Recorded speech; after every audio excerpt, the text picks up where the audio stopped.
two, one, two, three, four.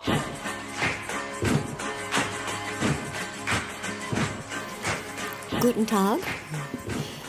Thank you, IBKA and Atheist Alliance International and our German hosts for inviting me and for your exceptional hospitality. And Dankeschön, Karen, and the other great translators, and I think you deserve a hand.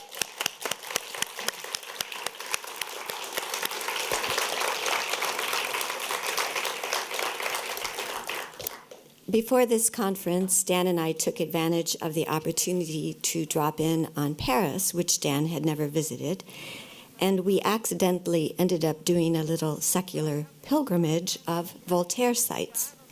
We happened to walk on Quai Voltaire, and that's by the Seine, and we saw a little bistro called Le Voltaire, and above it is a marker noting that Voltaire had died in that building. So we ate lunch there. And at the last minute, we decided to visit the Pantheon. And I suppose lots of you have, show of hands, who have been to the Pantheon in Paris. And I didn't really know what it was. We didn't realize when we went there, we knew there was a pendulum, but that it was the crypt of Voltaire, and there's a statue of him. He was buried there in 1791. And the Pantheon was an ornate Roman Catholic Church. And then it became a mausoleum. And after Victor Hugo died, the French government officially turned what was a Roman Catholic Church into a secular shrine for reason and for writers and for what they called brilliant French men and women. Voltaire's motto, you may know, was "Écrasez l'infâme," which means crush the infamy, and he was talking about the Roman Catholic Church. And I think how much he would have relished knowing that it's his memory that has become the main attraction in what was formerly a sacred Catholic place of worship.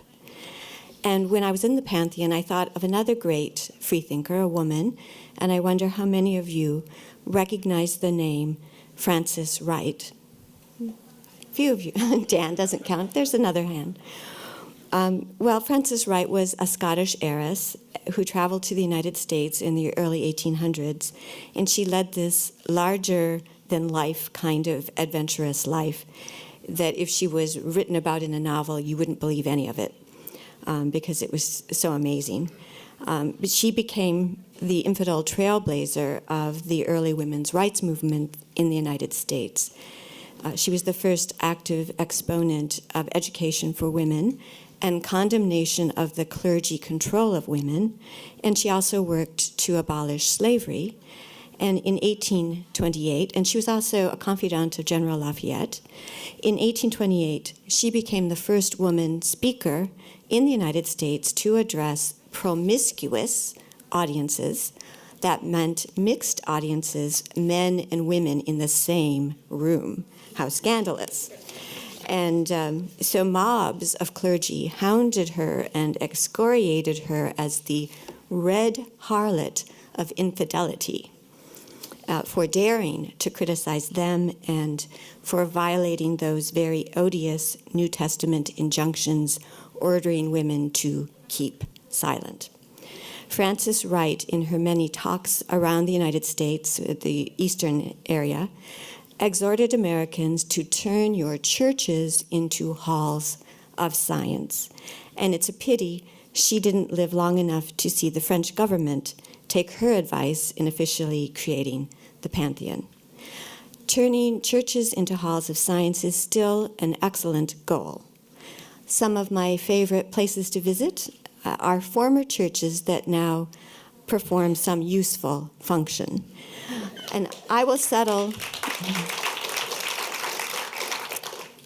for restaurants, if not always lofty halls of science, like the former Catholic Church turned restaurant that Atheist Alliance Ireland and Michael took us to in Dublin.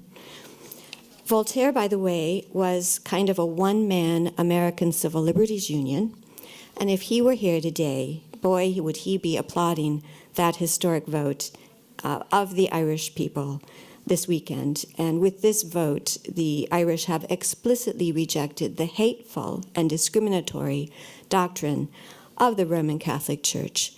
After decades in thraldom to the Catholic Church, the Irish are starting to vote with their feet, leaving the Church en masse.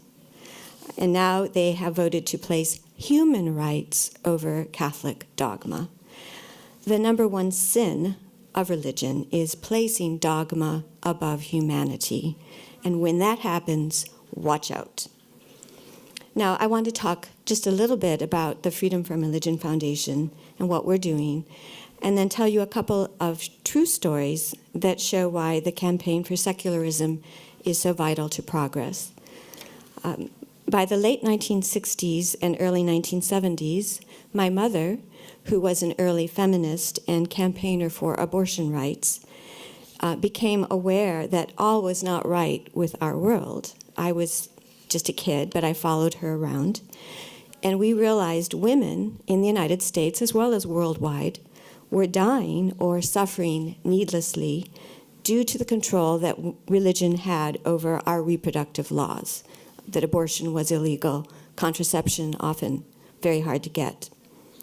Seeing that religion, which in our country was Catholicism and Christianity in general, seeing that religion was the primary principal opponent of women's rights, our eyes were opened to the terrible danger of laws ever being based on religious doctrine.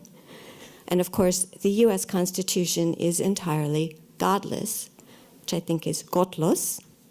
So in fact, it's unconstitutional for US laws to be based on religion, and we wanted to restore respect for that wall of separation between church and state, in the words of Thomas Jefferson.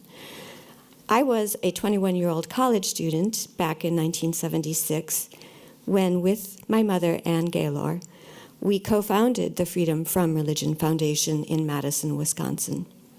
And FFRF works to educate the public about non-theism and to keep religion out of government.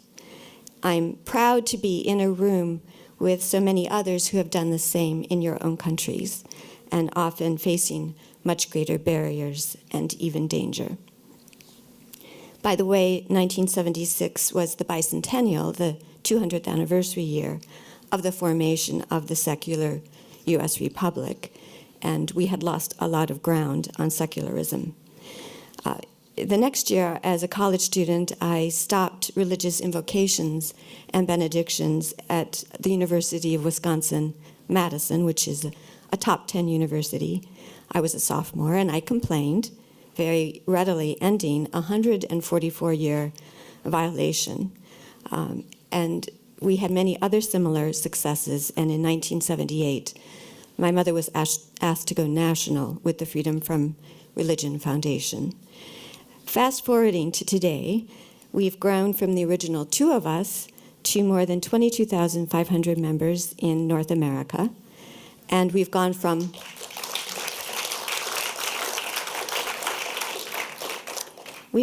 all volunteer to 16 full-time staff members and growing, and that does not include interns, especially legal interns and externs and volunteers. My mother is now 88 and retired, but she's still a trusted advisor. And you may know Dan Barker is now co-president with me. And I wanted to say, as a former fundamentalist minister, Dan has also co-founded the Clergy Project, which you may have heard of, with Richard Dawkins and Daniel Dennett. And it has 600 participants, mostly former clergy, acting as a support group for ministers, priests, pastors, some imams, nuns, excuse me, who have lost their faith. Just a second.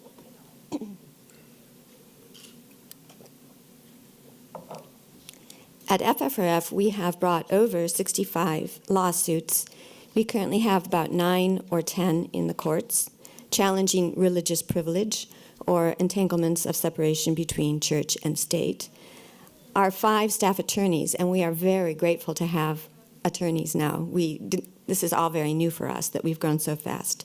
But we now have 5 staff attorneys, and they work to end violations without our having to sue whenever possible. We produce a weekly a radio show and podcast, Free Thought Radio, a newspaper, Free Thought Today, and you can go online to our website at ffrf.org, and you can read it under the publications link. We have an Out of the Closet campaign featuring our members, their faces, their names, their occupations, the city they live in, and some free thought slogan, their own words, on billboards and bus signs. You can make your own virtual Out of the Closet billboard if you go to ffrf.org/out. We have thousands and thousands of them online. It takes about a minute. It's very fun, and then you can use the image on Facebook.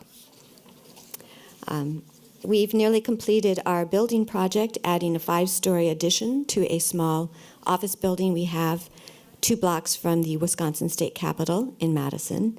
And we now have a meeting hall that seats 90 people. We will have a very small radio and TV studio. And most important, we now have space for all our growing staff. We were sitting in each other's laps for about 7 years. And we've grown so fast because there is very good news in the United States. The growth of seculars. We're called the nuns, N-O-N-E-S, as opposed to nuns, the female Catholic slaves. Nuns as in none of the above. And among young people, it is 1 in 3 who identify as having no religion. And for us, that's big news. It may be nothing in Switzerland or Germany, but we're finally starting to catch up. But public officials in the United States definitely have not caught up with the changing demographics. Surveys in the United States, like those surveys in Turkey that Monica mentioned, Morgan mentioned, show that atheists are the least accepted outsider group in the United States. We're at the bottom of the totem pole when it comes to social acceptance. Polls keep showing that an atheist president would be the least acceptable candidate, but we are now seeing that at least 50% of Americans say they would vote for an atheist for president. So that's also big news for us. So secularism is making strides in the United States. The Freedom from Religion Foundation is launching a new project, Non-Belief Relief, that rhymes, Non-Belief Relief, to offer the opportunity to our members to give disaster relief as a collective secular group. For example, over $12,000 for Nepal earthquake relief. As Richard Dawkins has long pointed out, the religious are just as charitable, if not more charitable, than the religious, but we've lacked the infrastructure to give as a group in the name of free thought. So I hope non-belief relief can especially focus on atheists and non-believers facing prosecution or persecution in Islamist nations. FFRF recently gave $20,000 to Taslima Nasrin to help her transition to safety. I still remember Taslima's very poignant talk here 3 years ago when she talked of being a woman without a country. Then she said, "You, freethinkers, are my country." And I think our community will increasingly be called on to give emergency help as we see atheists and critics of religion persecuted, imprisoned, and slaughtered. Now to these 2 short, brief stories. Back in the late 19th century, in the United States, there was a group that became very unhappy and perturbed that some public schools would open the school day by reading the Bible and reciting prayer. And I want to ask if you know what that group was. It was a minority, but it wasn't atheists. Any guesses? Satanists? No. That group was Roman Catholics. They were a minority at that time in the United States. They are not anymore. And they were offended that the Protestant version of the Bible, the King James Version, was being read from, not the Douay or Catholic version. And so in my state of Wisconsin, they launched, a Catholic family, launched a very famous lawsuit that began in the town of Edgerton, which is about 30 miles from where we live. And this case went before the Wisconsin State Supreme Court, the highest court in the state. The Wisconsin State Supreme Court issued a strong ruling against Bible reading in Wisconsin public schools back in 1890, well over a century ago. One of the justices wrote a particularly eloquent and memorable concurring opinion, which I think could be the motto of this conference. He said, "There is no such source and cause of strife, quarrel, fights, malignant opposition, persecution, and war, and all evil in the state as religion. Let it once enter our civil affairs, our government would soon be destroyed. Let it once enter our common schools, they would be destroyed." And I want to repeat it because I think this is so important and so true. There is no such source. There is no such source and cause of strife, fight, quarrel, malignant opposition, persecution, and war, and all evil in the state as religion. Let it once enter our civil affairs, they would soon be destroyed. Let it once enter our common schools, they would be destroyed.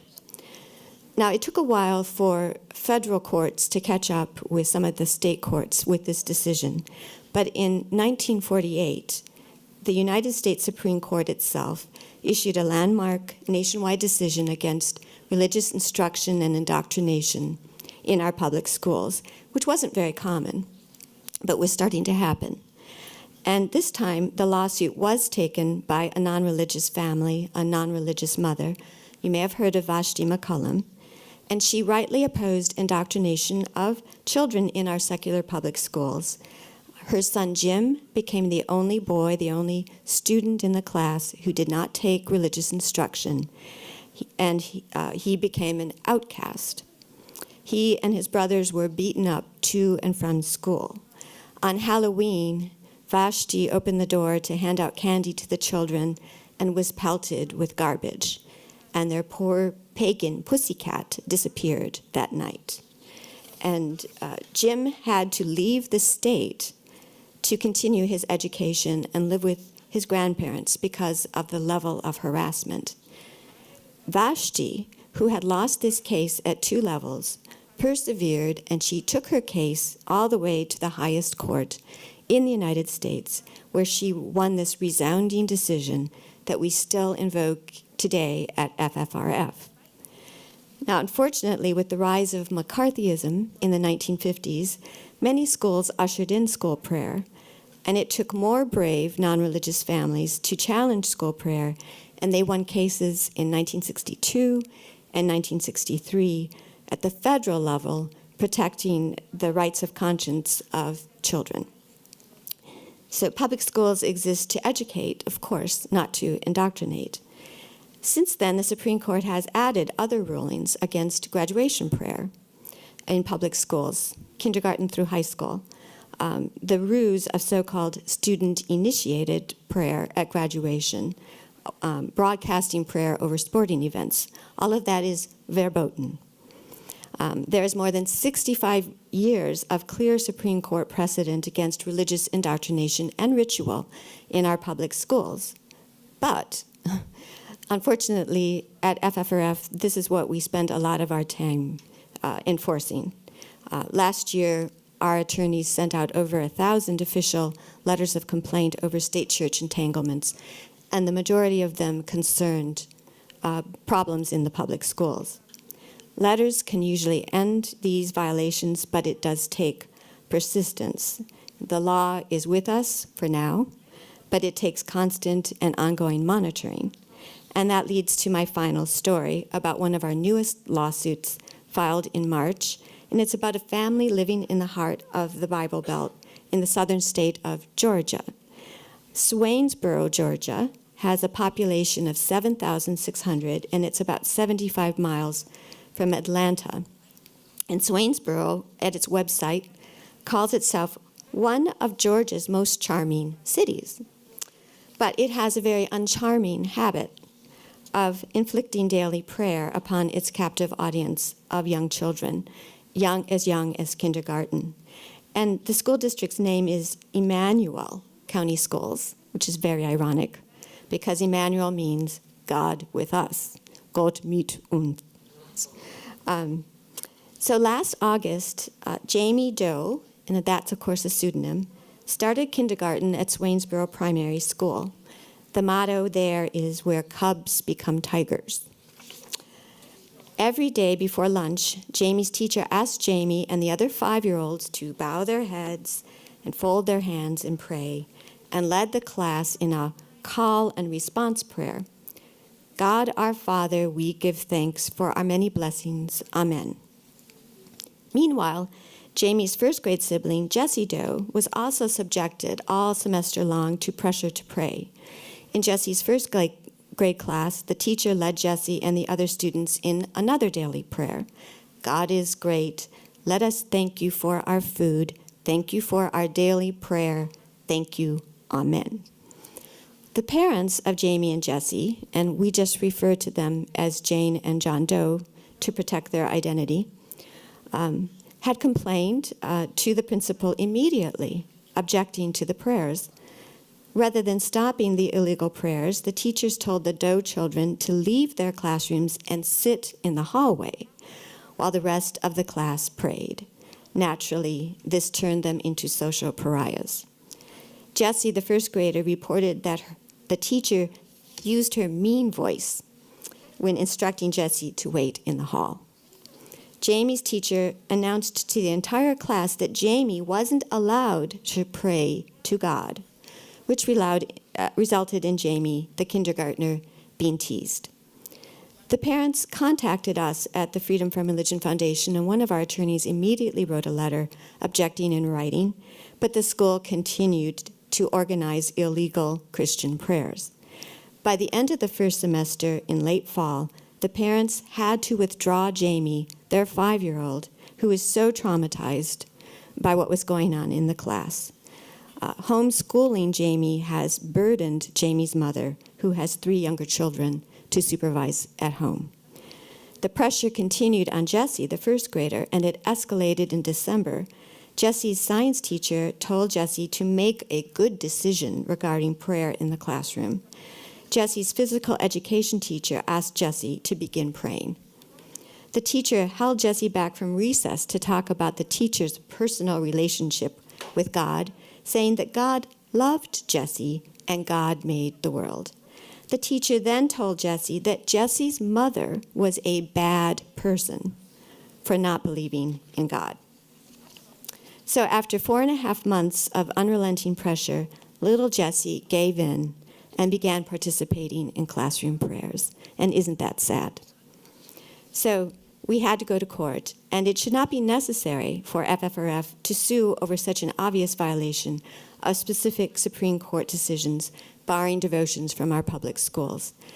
No child in our secular school system should be subjected to prayer or stigmatized when their parents speak up to defend their right to be free from religion. But this lawsuit was the only way to protect freedom of conscience for these young children. And we're glad that we should be able to shortly announce that our lawsuit has stopped the violation. We're still negotiating a little bit. But those children and their parents have suffered. And there are unfortunately chronic violations in schools throughout the South, especially Georgia and Alabama. And we do hope and expect that in settling this lawsuit successfully, we'll send a strong message to other school districts to toe the line. Religion in public schools creates walls between children and accentuates differences that children never knew existed. The same thing happens in society. It's like a microcosm, what happens in the schools. In societies around the world, when the government favors one religion over another, or religion over non-religion, there can be no true freedom without the freedom to dissent from religion. When the government supports or endorses or favors religion, the majority will be favored and the minority will be turned into outsiders or be scapegoated or be persecuted. And the answer is not to fund all religions equally. The answer is to disestablish religion from government, placing all of us, whether religious or irreligious, majority or minority, on equal footing, leaving government entirely out of the business of religion. I know I'm preaching to the choir. We at FFRF receive a steady supply of hate emails. That's how we know we're successful. Crank mail, mostly demanding that we go live in some other country. Usually they tell us to go live in an Islamist country. These haters don't just have really terrible grammar and spelling, but very bad logic. They just don't get it. And they think if we complain about Christian incursions in our government, that means we embrace Sharia. So we get obscene phone calls, the occasional death threats that we take seriously, and we take our security very seriously. But the threats, I find this fascinating, almost always come not from our work to promote free thought and atheism, but from our work to keep religion out of our public schools and government. And I think that's very revealing. Already this year, we've seen these unprecedented attacks against atheists worldwide: Charlie Hebdo, the Copenhagen attack, 3 atheist bloggers in Bangladesh hacked to death on the streets, the widow of Avijit Roy surviving head wounds, her thumb has been sliced off, Taslima Nasrin being targeted for death. There are at least 13 nations where you can technically be put to death for espousing atheism. Religion always makes conflict worse. Just as it creates walls between school children, it creates walls between people within nations and between nations. When people are indoctrinated to believe in a God, the most powerful weapon or pronouncement is Gott mit uns. God is on our side, not your side. God tells me women are inferior and must submit. God tells me if you don't believe exactly as I do and do exactly as I tell you, you deserve to be punished in this world and forever. Hell doesn't exist, but that doesn't mean some religionists aren't doing their best to turn our world into a living hell. We have our work cut out for us. And speaking of hell, I'd like to show a TV ad kindly recorded for us by Ron Reagan, who's the atheist son of President Ronald Reagan, because he has a cute line in it about hell, and our ad has been censored. And this TV ad really shows the power of religion in the United States to suppress free thought, or even the barest hint of irreverency. And this is a banned ad. It's banned officially by national CBS, ABC, and NBC. But we have played it on Jon Stewart's Daily Show on Comedy Central.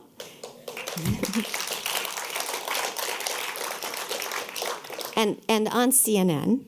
But the networks didn't want you to see it. Would you like to see it? So first I'm going to read the commercial.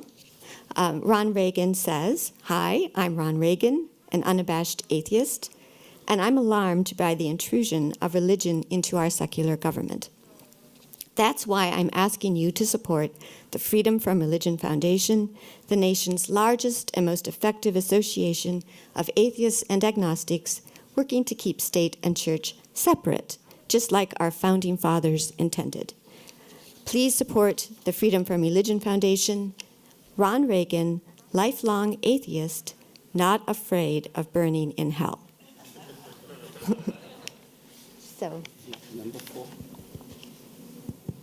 Okay, let's see. We have to improvise a bit.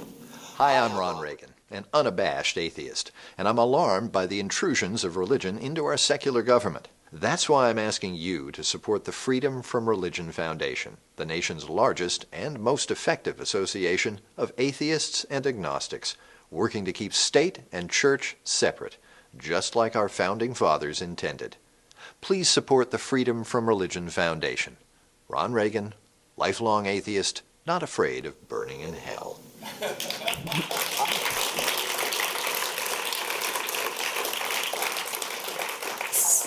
Ron Reagan.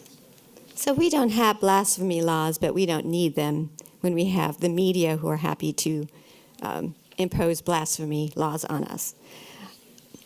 So I have to admit there is one Bible verse that I kind of appreciate.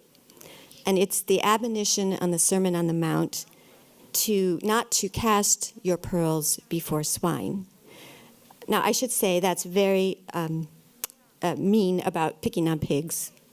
You know, they're very smart animals. I don't endorse that.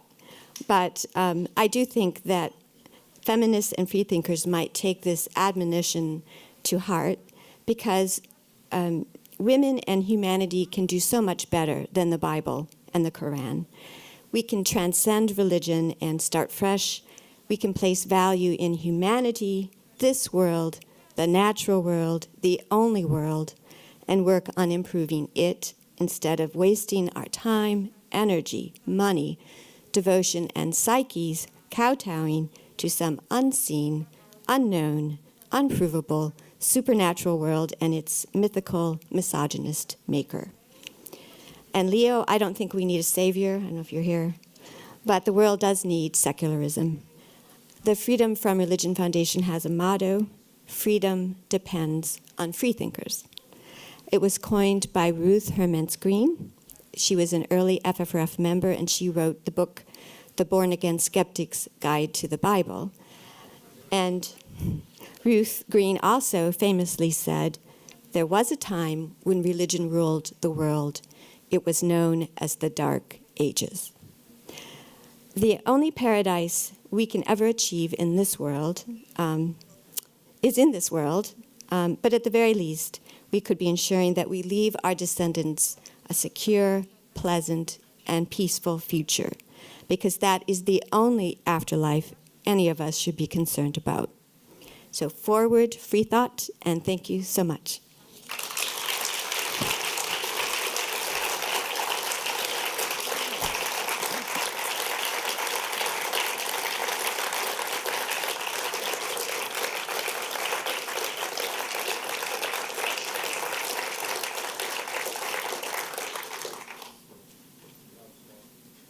Oh, 5 minutes. Okay.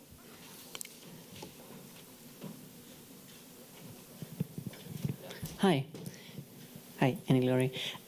Stephanie? Regarding the lawsuit of the two little children, I suppose you have similar cases where you can expand on that. Is there any punishment for the schools? Like, is someone let go? Do they have to pay a fine? Anything? Or is it just like, okay, we stop that and that's it? Well, theoretically, if we win, then we should be able to get attorney's fees. We have an attorney working pro bono. In other words, if we win, then he'll get paid. And then our staff attorneys keep track of their time and they could get paid. But I can say in this case, and it's not official yet, it looks like the principal and the two teachers have been let go. But it's not formal yet. And so that's a very good resolution. But it doesn't have to end that way.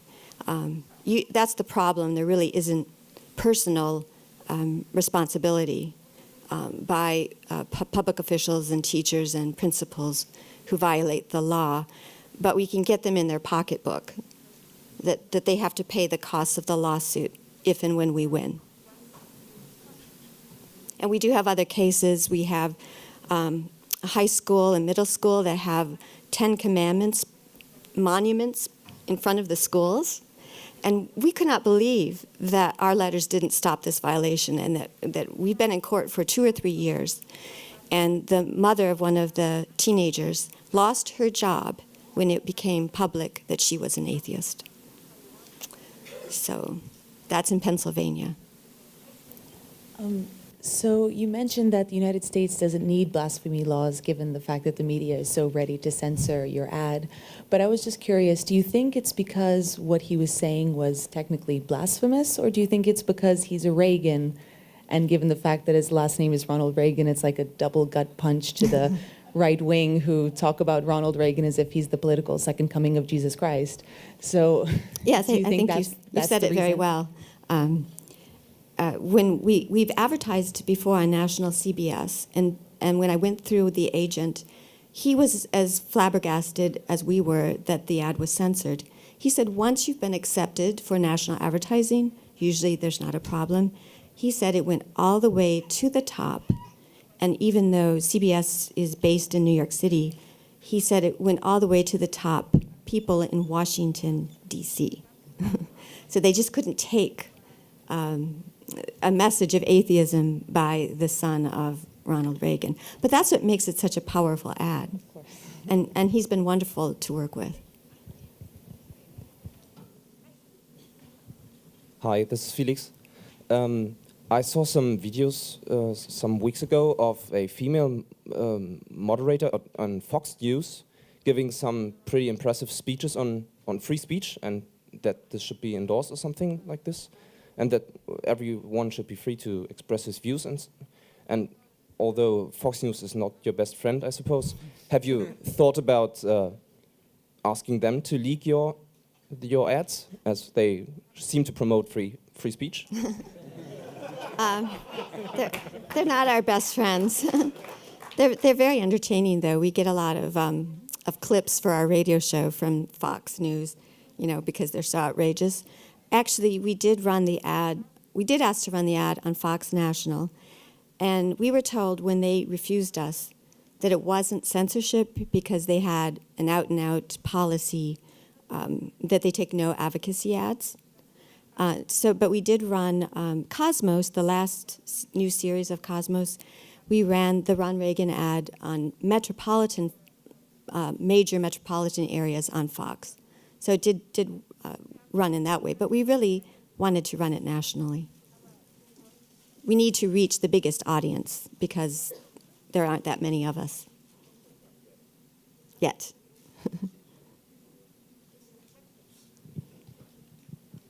Is that it?